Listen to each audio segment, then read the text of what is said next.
Assalamualaikum warahmatullahi wabarakatuh. Berbagai informasi dari peristiwa yang terjadi di wilayah Sumatera Selatan pagi hingga sore hari ini Kamis 10 Maret 2022 terangkum dalam Sumeko News.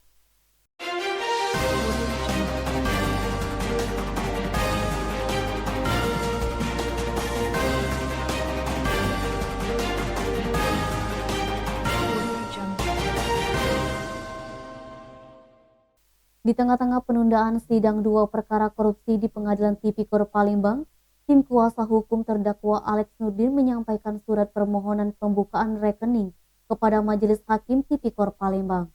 Alex tengah membutuhkan dana untuk membayar gaji karyawan SPBU miliknya.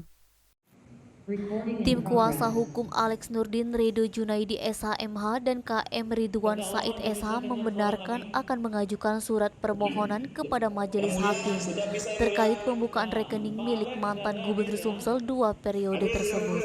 Alasan permintaan pembukaan rekening tersebut dikarenakan diperlukan dana untuk membayar kebutuhan sehari-hari keluarga serta membayar gaji rutin karyawan, terutama karyawan SPBU milik terdakwa.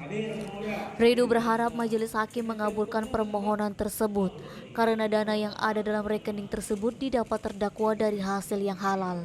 Kemudian, itu menyangkut hajat hidup orang banyak terutama hak gaji para karyawan SPBU milik kliennya. Fadli, Sumeko TV melaporkan.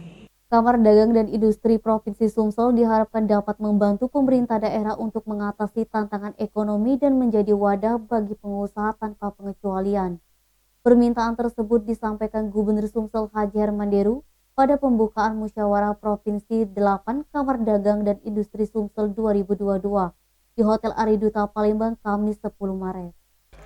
Gubernur Sumsel Haji Herman Deru mengatakan Kadin Sumsel harus bersinergi dengan pemerintah dalam menghadapi gejolak ekonomi saat ini.